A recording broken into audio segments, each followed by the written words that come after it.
Schoolhouse. My name is Lisa. Today you get a bonus. It's a 2-for-1. I saw these Missouri Star Octagon templates and couldn't decide which project to make, so I made them both. So today, 2-for-1. First up, the small Octagon template makes the Octagon Blooms quilt. This quilt is fast and fun. It goes together very quickly because they're 20-inch blocks.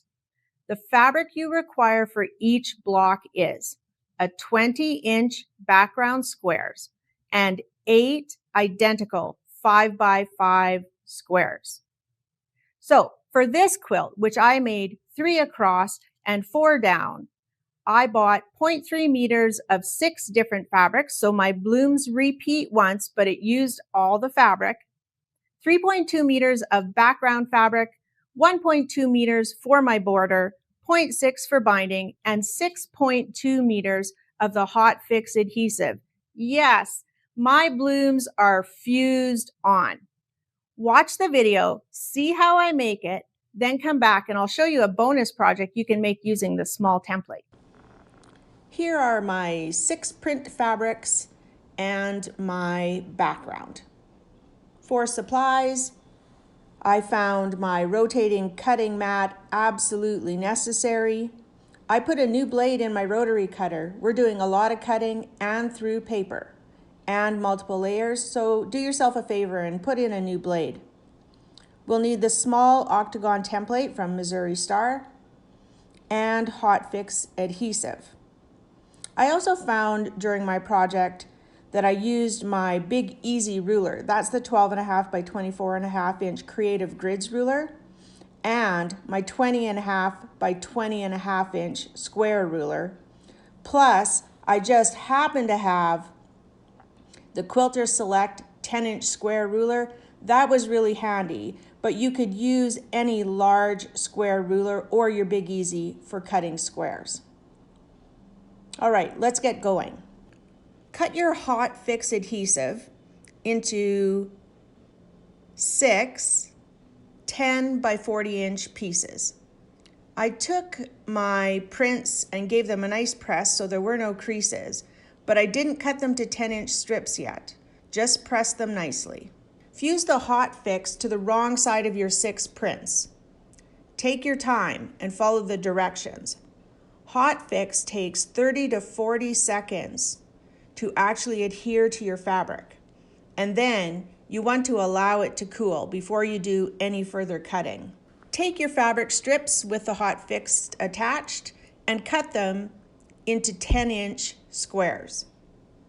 This is where my Quilter Select 10-inch ruler came in handy, but the Big Easy was really nice for cutting them into 10-inch strips first. Cut your 10-inch squares down to 2 5 by 10-inch rectangles. Stack them on top of each other, making sure to really align that left edge and the top. Now put your template on top and align again that left edge and the top. Cut down the middle. We're going to cut those 2 next. And then trim all 4 corners. This is where the rotating mat sure was nice. Once those 4 corners are trimmed, you'll take your next 2 5-inch squares and align them again. That left edge where we cut from the template is straight, so align that and the top. And again, cut all 4 corners off. Do that with all of your print fabrics, and you will have 8 octagons of each fabric to use for your blocks. Now take your background fabric and cut it into 20-inch squares. This is where my 20.5 by 20.5 Creative Grids ruler was so important. Make sure they're pressed nice and flat. All right, here is my stack of 20-inch squares. I'm going to take each of those 20-inch squares and fold it into quarters. Make sure you're very accurate. And then I gave it a quick press with the iron.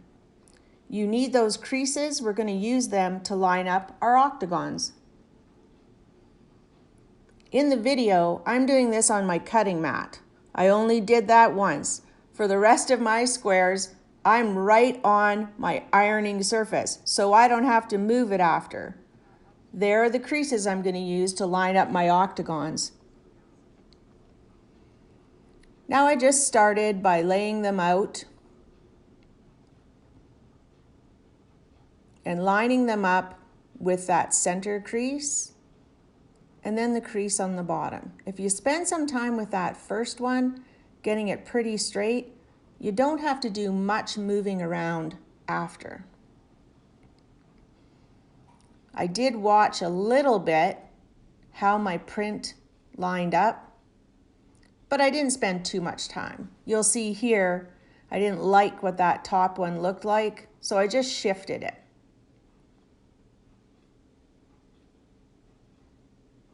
Just keep adding your pieces, creating your bloom. I love how it looks like a star in the middle.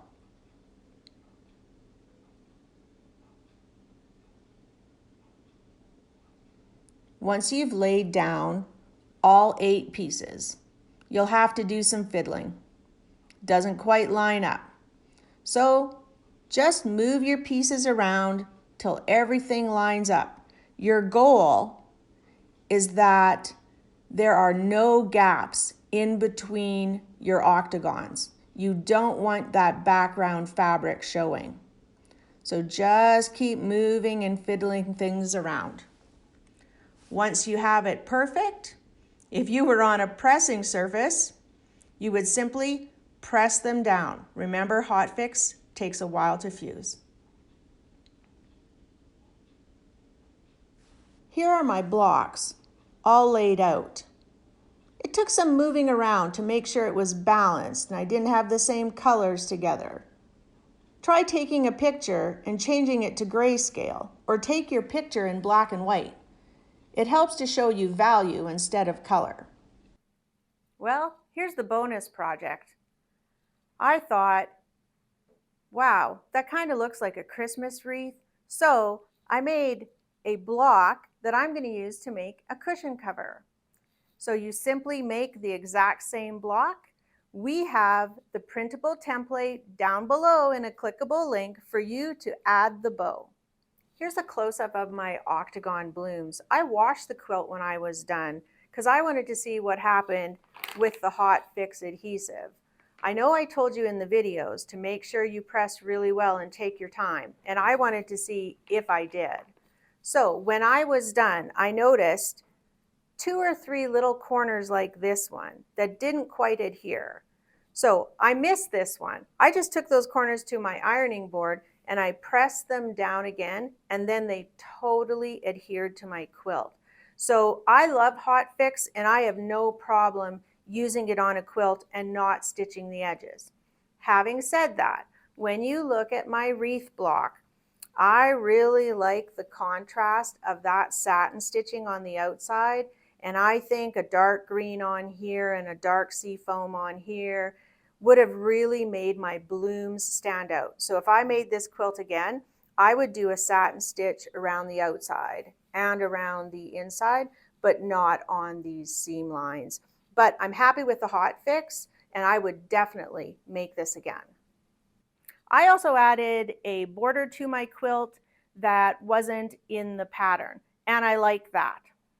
So if you want to try the small template but don't want to make a great big quilt, just follow the instructions for one block. A 20-inch square, 8 5x5 squares for your bloom, and you can make a Christmas cushion. Now, I'm going to move on to Good Vibrations, the medium template. Stay tuned. Project 2 using the medium octagon template is Good Vibrations. I gotta tell you, I had so much fun making this. So my quilt is 5 blocks by 5 blocks. They're 12.5-inch squares. I added a border, so my quilt's about 71 by 71. To make the quilt that I made, the size I made, you need 1.6 meters of background fabric for your blocks. You need 1.6 meters of background fabric for triangles. You need a layer cake or a bally cracker. I used a bally cracker. I love these colors. 1.2 meters for borders, if you want to do the borders the same size as mine, and 0.6 meters for binding. So watch how I make good vibrations and enjoy. For good vibrations, you're going to need a background fabric, a border and binding, and either a layer cake or, like I used, a bally cracker, which are bally batiks. There are some other important supplies. You'll really want a rotating cutting mat. You do lots of trimming in this project. You'll need a larger size square. Doesn't really matter how big the ruler is, just that it's square. You'll need the Good Vibrations pattern. If you have a Stripology ruler or are looking for an excuse to buy one, this would be the project. We're going to cut a bunch of strips for our blocks. And a product like Glow Line Tape was really important to help me to square my blocks. So let's do some cutting. You'll use half of your background fabric to make 1.5-inch strips. This is where your Stripology ruler comes in really handy. And then you'll use the other half of the background fabric to create triangles for your blocks. I cut mine into squares and I did not cut them into triangles until I was ready to use them because they are biased edges. So I left them in squares. Next, I took my bally cracker and I pulled out 25 of my favorite prints. They're going to get cut with one method. And then the leftover 10-inch squares will be cut with a different method. Let me show you how that's done. All right, let's trim those 10-inch squares. You can stack 2 together if you like. In my video, I only had 1 layer. You're going to cut 2 strips off the left-hand side of 1 square. And then you'll rotate it and cut 2 strips off the short side of what is now a rectangle. Once you do that, you have 2 completely straight sides and a square, the perfect size to fit the medium octagon template from Missouri Star. So let's cut out the center of our blocks. Remember, you have 2 straight edges that you've just created.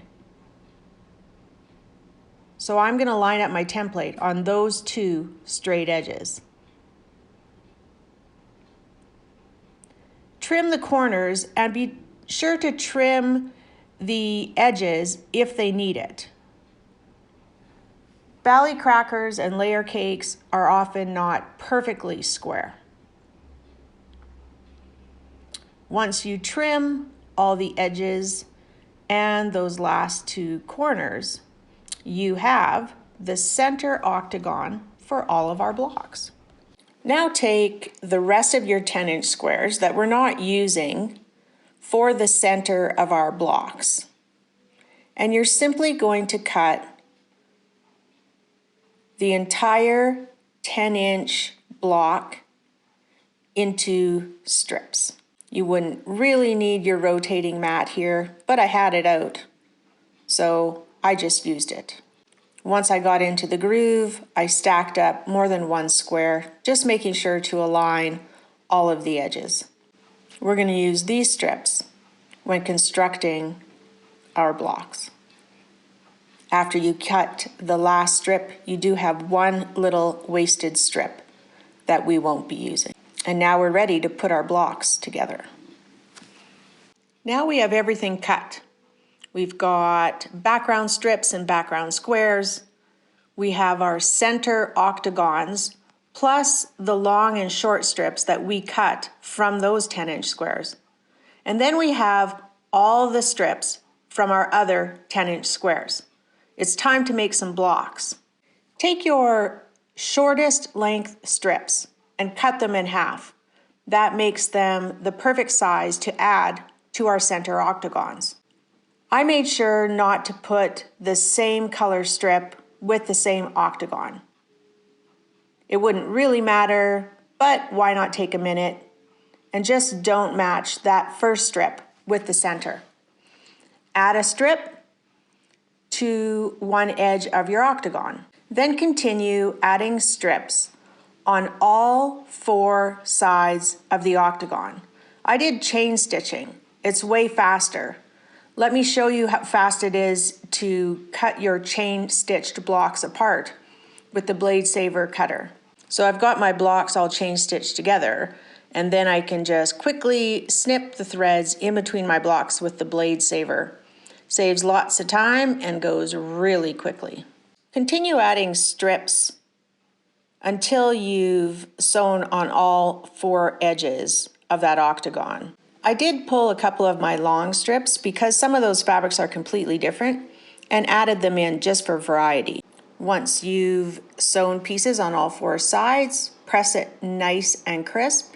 Then take any square ruler and line the edges up with the edges of the octagon.